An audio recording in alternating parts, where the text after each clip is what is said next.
Drinks supplier Fevertree has cut its full-year revenue forecast amid challenging comparators and a slowdown in UK consumer spending in the second half. The mixer specialist cut its revenue expectations to between £266 million and £268 million for the full year, representing year-on-year growth of 12 to 13%. Read more. Fevertree shares go flat as poor weather hits sales. GrowthAnalysts had been expecting revenue of around £272 million before today's announcement, according to Refinitiv data.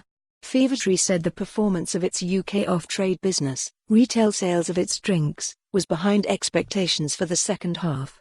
It said this was due to a combination of very tough comparators in July and August and a wider slowdown in consumer spending during the period. The company said its on-trade business, the sale of mixers to hotels, restaurants and bars, was continuing to perform well in the second half, with new accounts and growing interest from customers in its non-tonic mixers. Despite challenging comparators, our performance in the UK on-trade underlines the strength of the brand, and while the mixer category in the off-trade is moderating alongside the recent slowdown seen across the wider grocery channel, we continue to maintain our clear UK market leadership position, said Chief Executive Tim Warrilow.Outside the UK. Fevertree said its sales are accelerating in the US, where the company recently signed up a US bottling firm to begin bottling its drinks on the West Coast next year, which it called a significant milestone.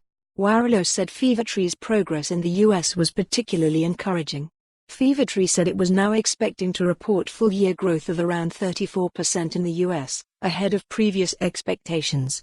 Read more. Fevertree boss Tim Warrilow quadruples pay package in 2018. Sales also accelerating in Europe, where the company expects to deliver full-year growth of 19%. Fevertree shares fell over 6% in initial trading. For more on this story, visit the news article link.